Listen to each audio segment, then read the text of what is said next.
I've been determined for a really long time to be useful. Anybody else know that feeling?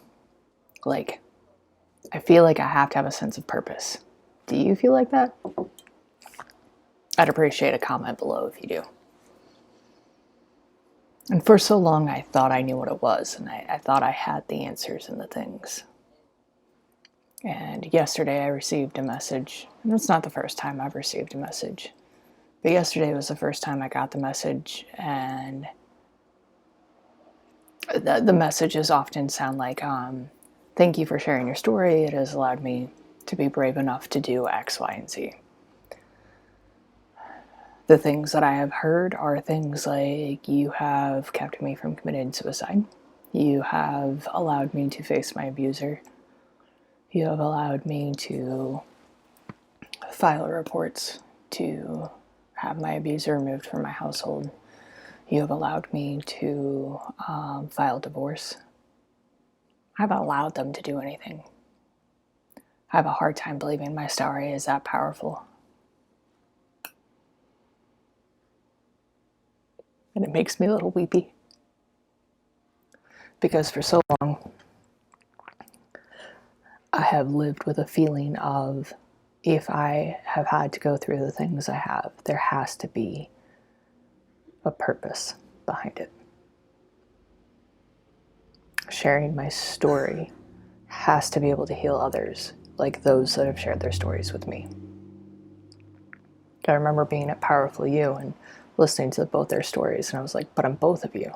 How is that possible? Now, they both had far more extremes than I did, so I just had like a half and half. Maybe that's more fair. But the reason yesterday impacted me different is I don't know that I'll ever not cry.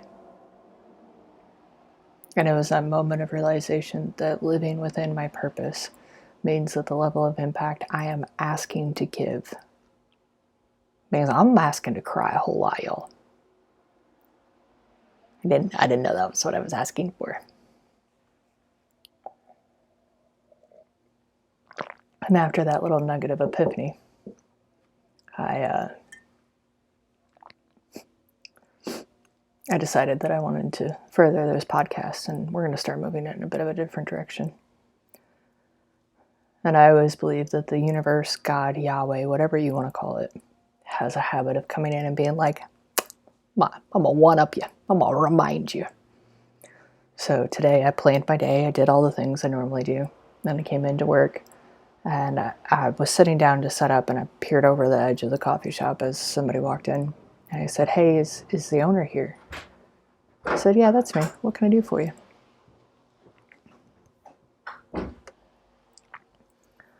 He said, well, I came in the other day and I asked for you, but you weren't here.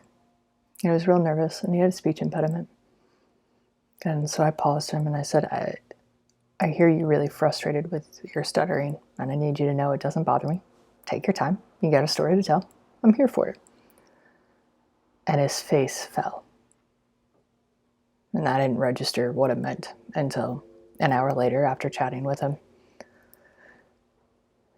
He looked at me and said, nobody's listened to my story in weeks. No one has listened to me. I've been going through hell by myself.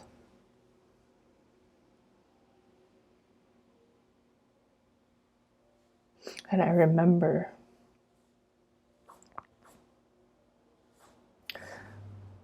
very vividly coming down and being in the back room of the house and just hoping nobody could hear me, because I wasn't willing to talk to them about what I was going through because they were still high. And just praying any way to get out, praying for anybody to hear me.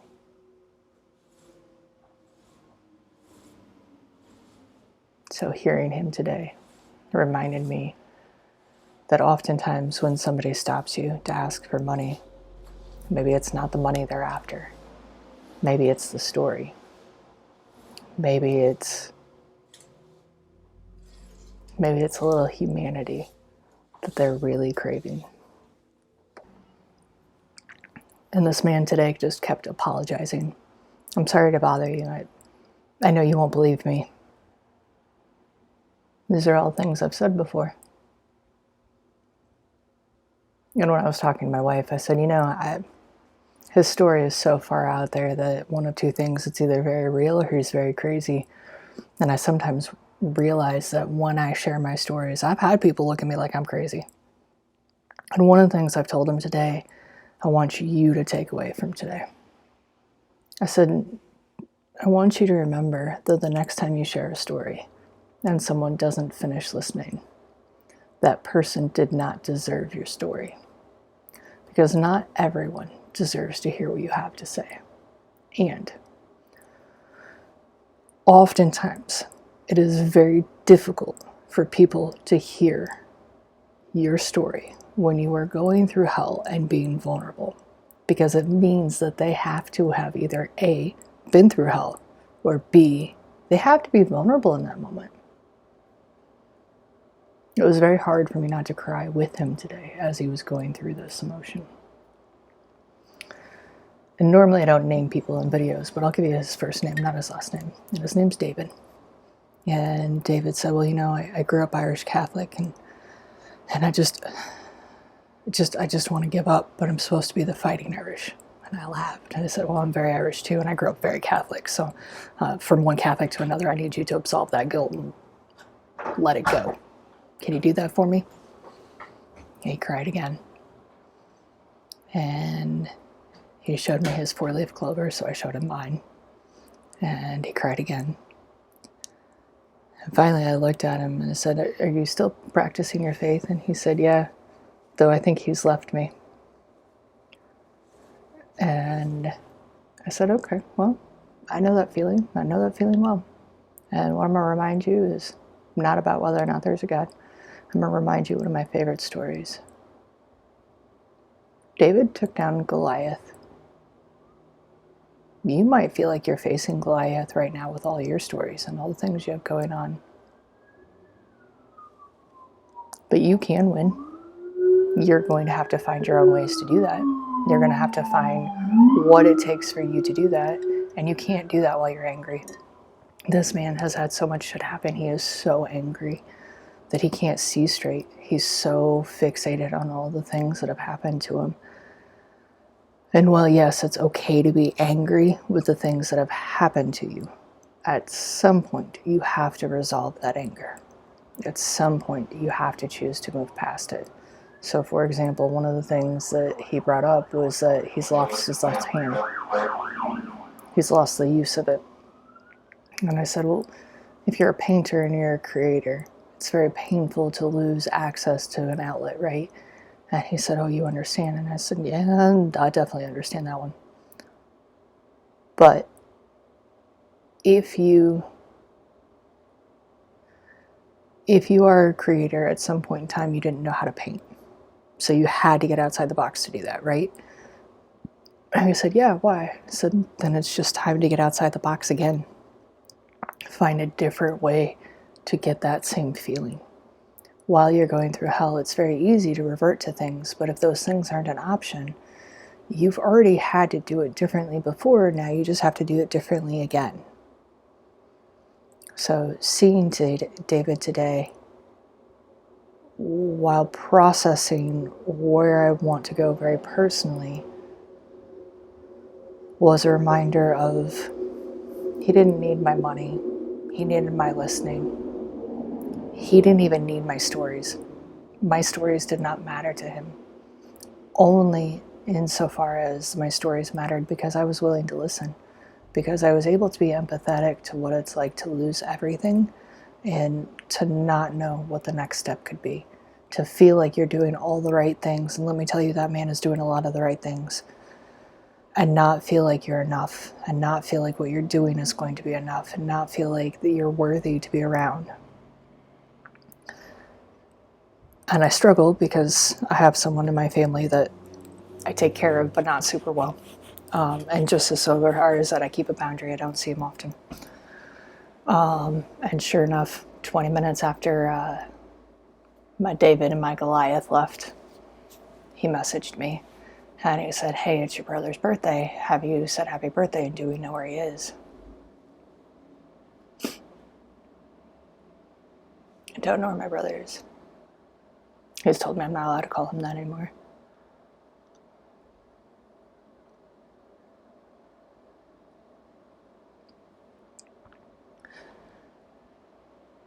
But I've known him.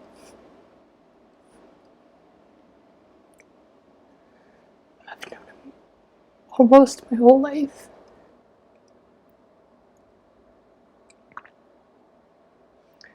And he was the brother that always protected me from the monsters in our house. And I will honor his wishes to not contact him. I will honor his wishes to not tell his story. I will honor his wishes to not look for him.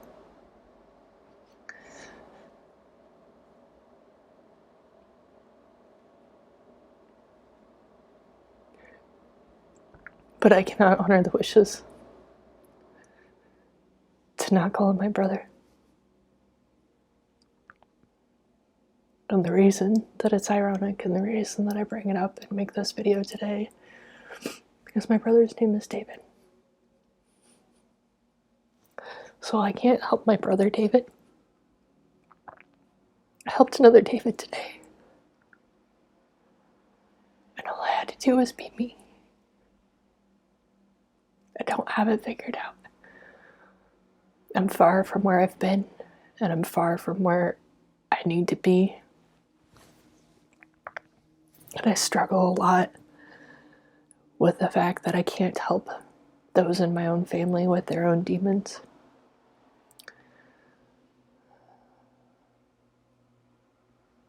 But I learn over and over and over again that while it is painful, I have to honor that they are their demons, and their demons cannot become mine.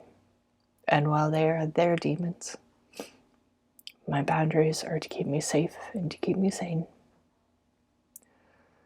So go fight your Goliaths. Go find the ways to do things different.